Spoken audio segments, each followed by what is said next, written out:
Assalamualaikum warahmatullahi wabarakatuh. Alhamdulillahirrabbilalamin. Anak soleh dan solehah, kita bertemu kembali dalam pembelajaran jarak jauh atau PJJ. Kali ini pelajaran yang kita bahas adalah pelajaran fikih. Bab yang akan kita pelajari dalam pembelajaran kali ini adalah bab 4 tentang sholat Idul Fitri dan Idul Adha bagian pertama, atau disebut dengan sholat Idain. Sholat Idain itu adalah sholat 2 hari raya, Idul Adha dan Idul Fitri. Baik, sebelum kita melanjutkan pembelajaran hari ini, seperti biasanya kita berdoa terlebih dahulu ya. Bismillahirrahmanirrahim. Rabbi zidni ilma warzuqni fahma. Tujuan pembelajaran untuk kali ini adalah siswa dapat meyakini bahwa sholat Idain atau sholat 2 hari raya sebagai perintah Allah dan Rasul-Nya. Yang kedua, siswa dapat menerapkan nilai-nilai yang terkandung dalam sholat Idain. Yang ketiga, siswa dapat menjelaskan pengertian sholat Idul Fitri. Yang keempat, siswa dapat menjelaskan perbedaan ketentuan sholat Idul Fitri dan Idul Adha. Yang kelima, siswa dapat menghargai orang yang menjalankan sholat Idain atau sholat 2 hari raya, yakni sholat Idul Fitri dan sholat Idul Adha. Mudah-mudahan tujuan pembelajaran kali ini dapat tercapai.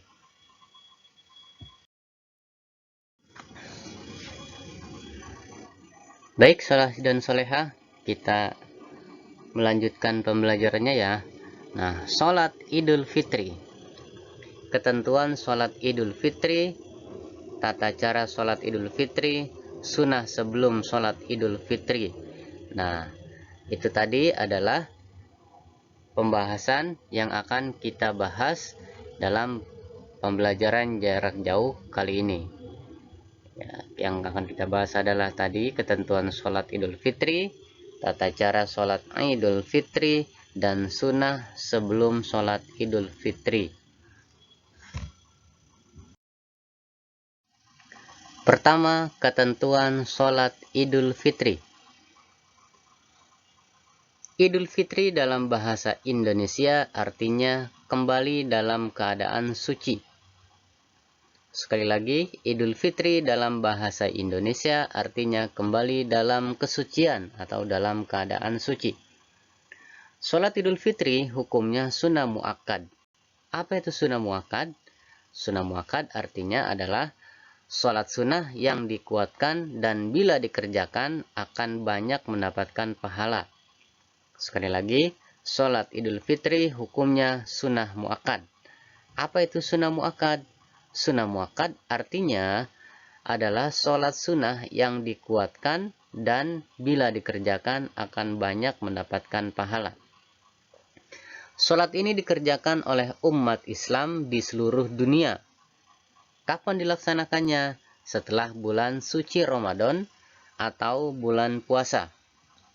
Nah, sholat Hari Raya Idul Fitri dikerjakan 1 tahun sekali dan dikerjakan pada pagi hari sejak terbit matahari, kira-kira bayangannya 3 meter, dan berakhir apabila matahari sudah condong ke arah barat atau waktu sholat zuhur telah tiba.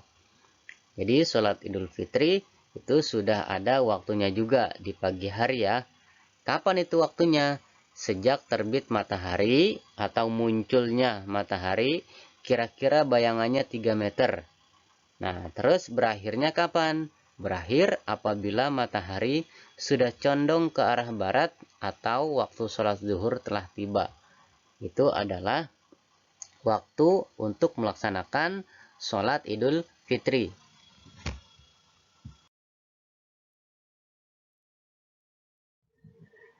Adapun ketentuan sholat sunnah Idul Fitri adalah sebagai berikut.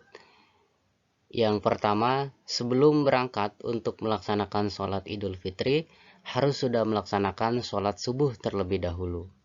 Karena memang sholat subuh hukumnya wajib, dan sholat Idul Fitri hukumnya sunnah muakkad, sunnah yang ditekankan. Nah, banyak di antara di sekitar kita lebih mementingkan sholat Idul Fitri, misalkan malamnya itu bergadang, nah sampai bangunnya itu kesiangan, nah berarti waktu sholat subuhnya sudah habis langsung mengerjakan atau melaksanakan sholat Idul Fitri. Nah itu kurang tepat, bahkan salah. Makanya sebelum berangkat untuk melaksanakan sholat Idul Fitri harus sudah melaksanakan sholat subuh terlebih dahulu. Yang kedua, sholat sunnah Idul Fitri dilaksanakan sebelum khutbah Idul Fitri. Berbeda dengan sholat Jumat. Kalau sholat Jumat, khutbah terlebih dahulu, setelah itu sholat Jumat. Kalau di sholat Idul Fitri, sholat terlebih dahulu, setelah itu baru khutbah. Itu perbedaannya. Yang ketiga, sebelum khutbah dan sebelum sholat dilaksanakan, dianjurkan memperbanyak mengucapkan takbir. Sudah tahu ya takbirnya ya, seperti ini. Allahu Akbar, Allahu Akbar, Allahu Akbar. La ilaha illallah, Allahu Akbar. Allahu Akbar walillahil hamd. Nah, takbirnya kurang lebih seperti itu. Selanjutnya sholat sunnah Idul Fitri 2 rakaat ya. Jumlah rakaat sunnah Idul Fitri adalah 2 rakaat. Adapun pada rakaat pertama setelah takbiratul ihram dan sebelum membaca surah Al-Fatihah, disunahkan membaca takbir sebanyak 7 kali. Dan pada rakaat kedua sebelum membaca surah Al-Fatihah, disunahkan membaca takbir 5 kali dengan mengangkat kedua tangan setiap takbir. Jadi pada sholat sunnah Idul Fitri rakaat pertama itu takbirnya 7 kali setelah takbiratul ihram dan sebelum membaca surah Al-Fatihah. Nah, tetapi di rakaat yang kedua takbirnya 5 kali sebelum membaca surah Al-Fatihah. Nah, takbir 5 kali atau yang 7 kali tersebut dengan mengangkat kedua tangan setiap kali takbir.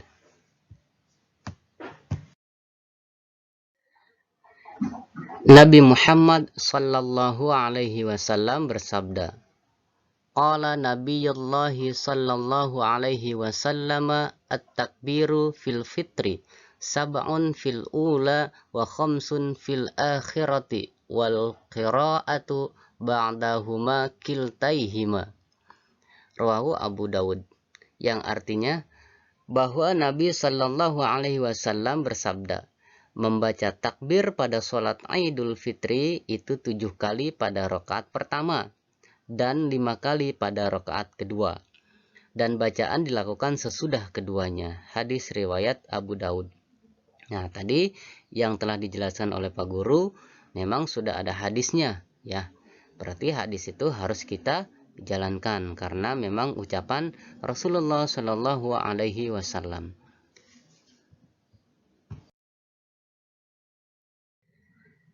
Baiklah anak soleh dan solehah, kita lanjutkan.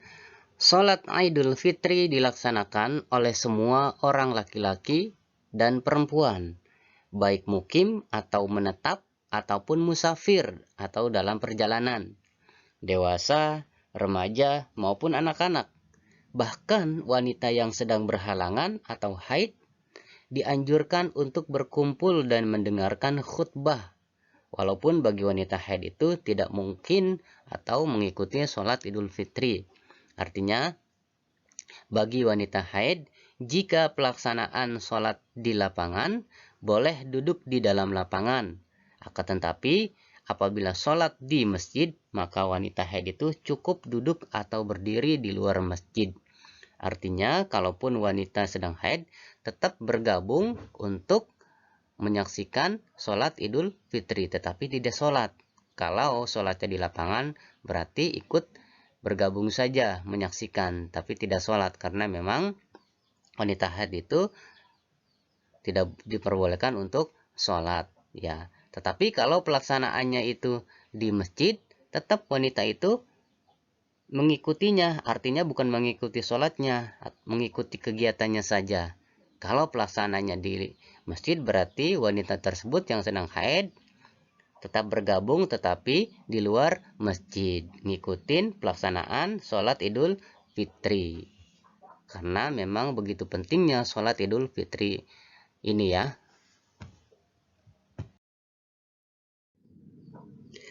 Nabi Muhammad sallallahu alaihi wasallam bersabda, "An Ummi Atiyah qalat amarna Rasulullah sallallahu alaihi wasallam fil fitri wal adha an nukhrijal awatiqa wal huyyada wa dhawatil khuduri fa ammal huyyada fayatazilna salata." Rawahu al-Bukhari wa Muslim. Artinya, dari Ummi Atiyah ia berkata, Rasulullah sallallahu alaihi wasallam telah menyuruh kami pada hari raya Idul Fitri dan Idul Adha agar kami membawa perempuan-perempuan gadis, perempuan yang sedang haid, dan perempuan bertutup atau memakai cadar ke tempat sholat hari raya. Adapun perempuan yang sedang haid, mereka tidak melaksanakan sholat. Hadis riwayat Bukhari dan Muslim. Ini adalah penjelasan dari hadis yang diriwayatkan oleh Bukhari dan Muslim, bahwa wanita haid tetap menyaksikan pelaksanaan sholat Idul Fitri.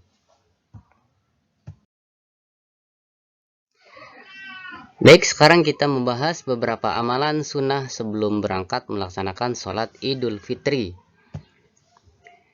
Yang pertama, mandi sunnah. Jadi sebelum melaksanakan sholat Idul Fitri, disunahkan kita mandi terlebih dahulu. Nah, setelah mandi, memakai wangi-wangian. Setelah itu, mengenakan pakaian yang baik. Memakai pakaian pada sholat Idul Fitri tidak harus yang baru. Jika tidak mempunyai pakaian yang baru, cukup mengenakan pakaian lama, asalkan masih layak pakai dan suci. Jadi pakaian ketika kita melaksanakan sholat Idul Fitri tidak harus baru. Yang penting bersih dan suci.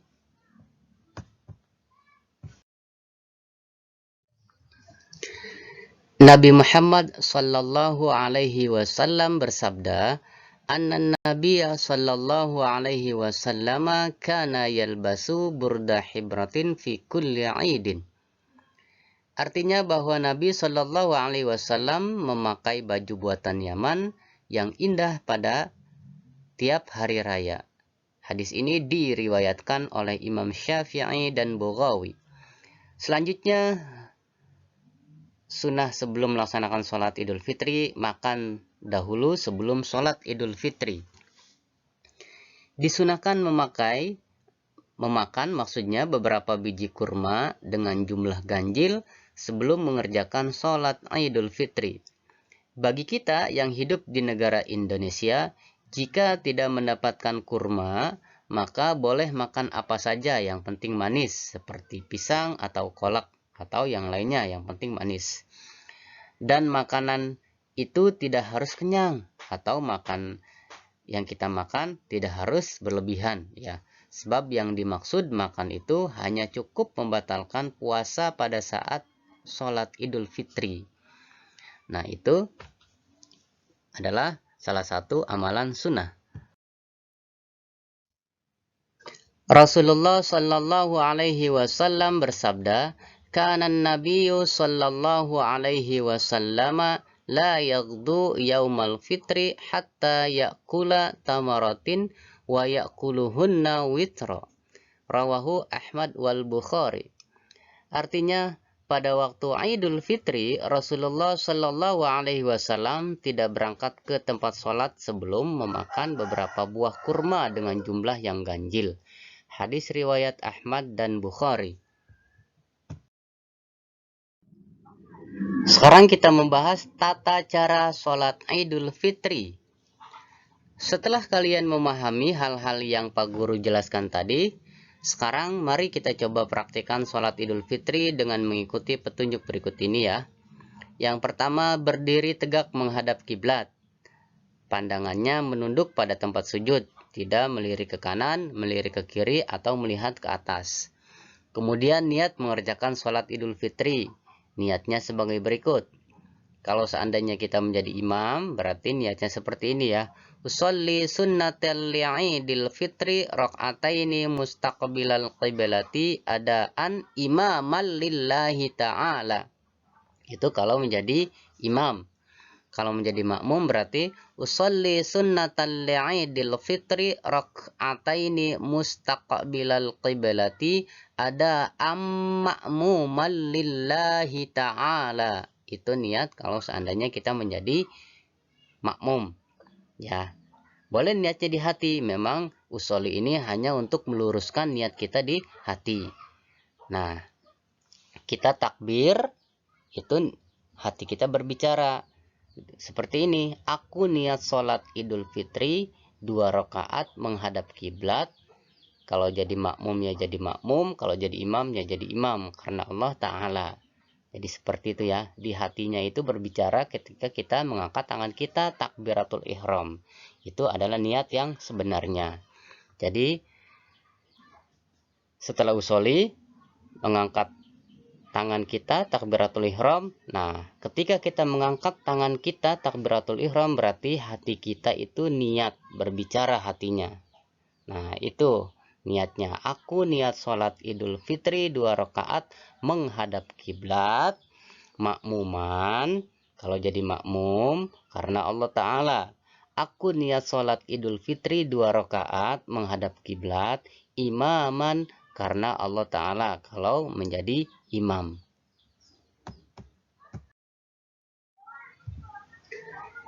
Selanjutnya, kita praktekkan yang B.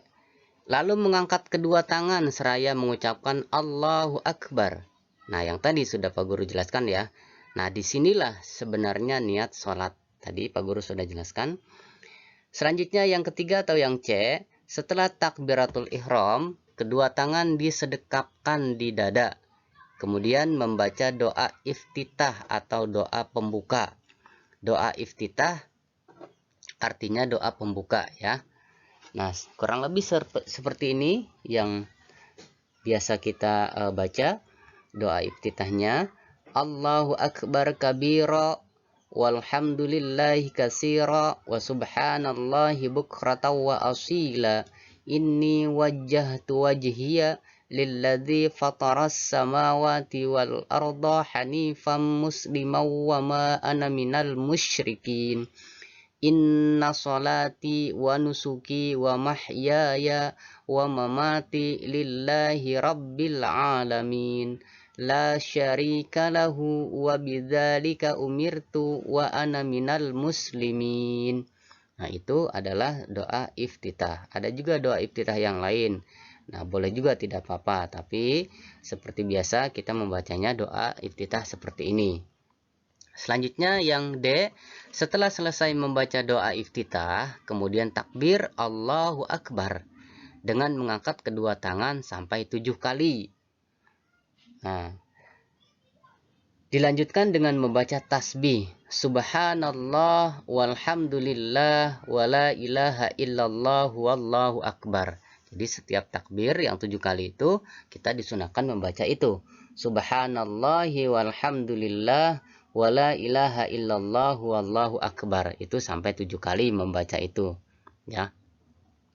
Selanjutnya yang E, dilanjutkan dengan membaca tasbih. Nah, tadi itu ya. Tadi sudah Pak Guru jelaskan, sudah Pak Guru bacakan. Selanjutnya yang F, surah Al-Fatihah. Setelah kita takbir 7 kali dan membaca tasbih, berarti kita membaca surah Al-Fatihah. Bismillahirrahmanirrahim. Alhamdulillahi rabbil alamin.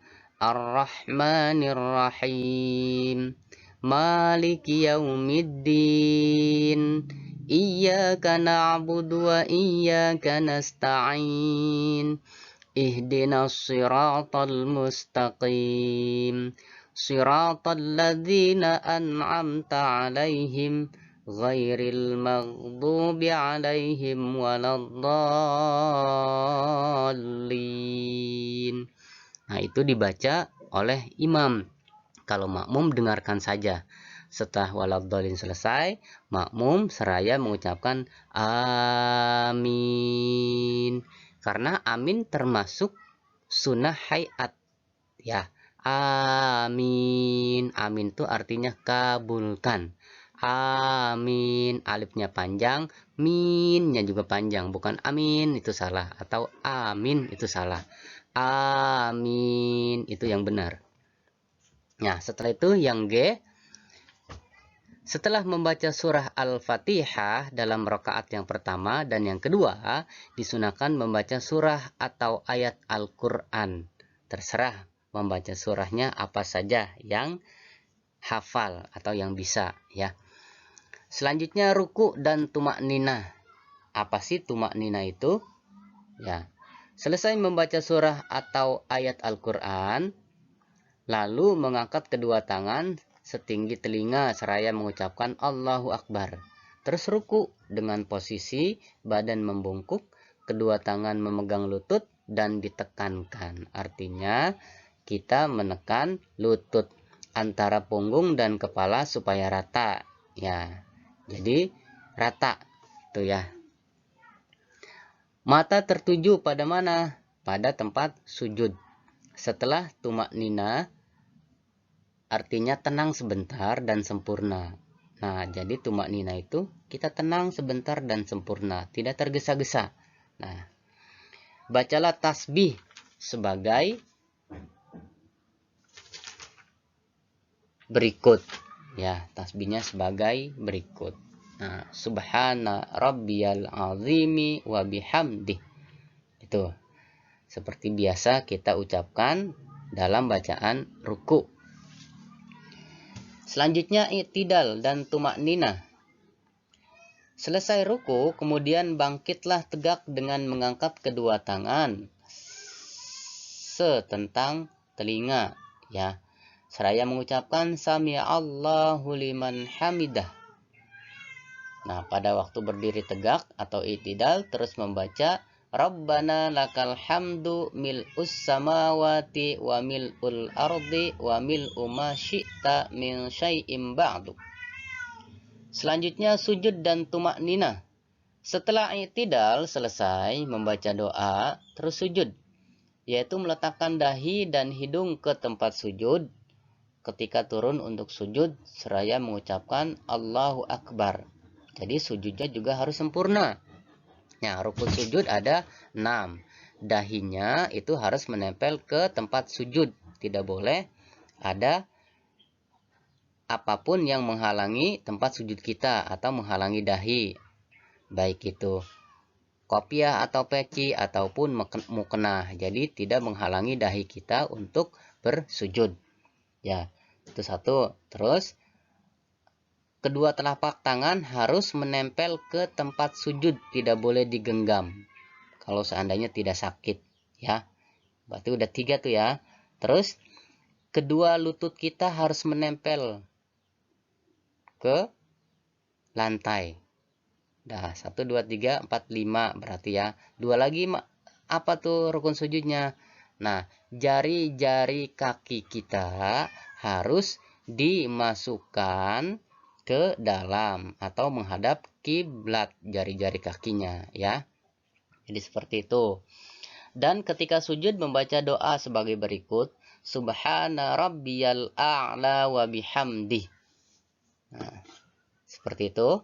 Yang K, duduk antara dua sujud dan tumak ninah.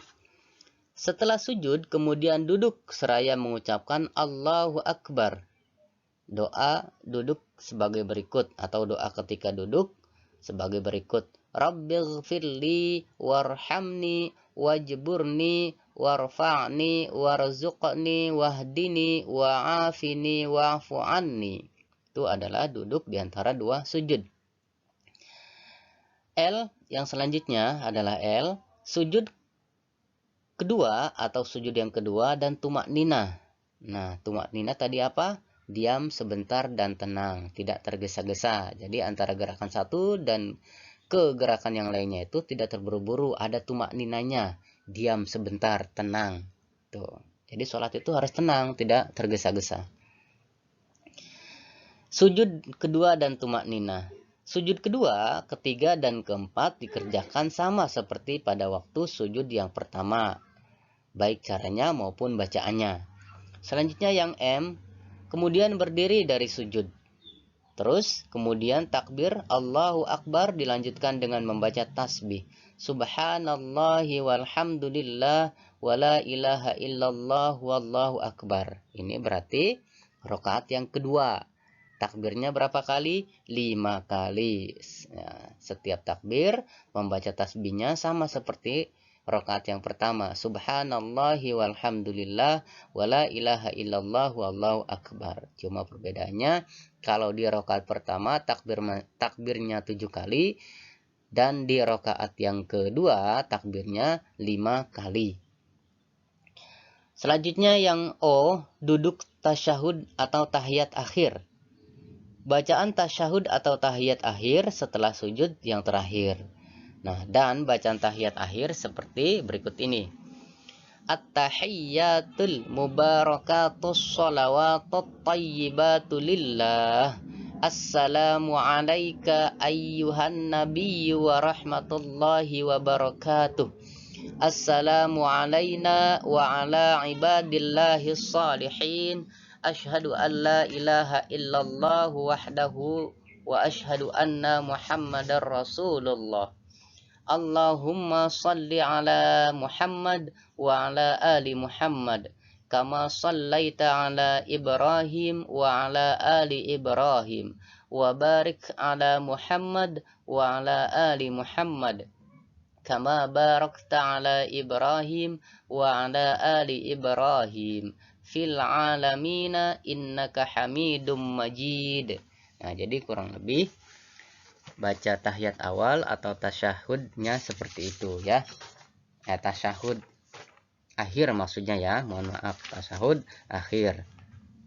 Karena memang di sholat Idul Fitri itu tidak ada tasyahud awal karena hanya 2 rakaat ya. Tuh. Cara duduk pada tahiyat akhir ialah 1. Pinggul, duduk langsung ke lantai dan kaki kiri dimasukkan ke dalam kaki kanan seperti biasa. Lalu jari-jari kaki kanan tetap menekan ke lantai. Selanjutnya adalah salam. Setelah membaca tahiyat akhir, kemudian mengucapkan salam. Assalamualaikum warahmatullahi wabarakatuh. Yang terakhir, selesai salam, duduk dahulu dengan tenang sambil mendengarkan khutbah Idul Fitri sampai selesai. Jadi, itu adalah tata cara sholat Idul Fitri. Nah, kalau bagian ini sudah Pak Guru tadi jelaskan yang tadi ya. Ini tidak perlu dibacakan kembali karena sudah Pak Guru jelaskan tadi ya. Nah, untuk tugas hari ini silakan kalian semua mengerjakan halaman 84, 85, dan 86. Silakan pelan-pelan mengerjakannya supaya tepat semua.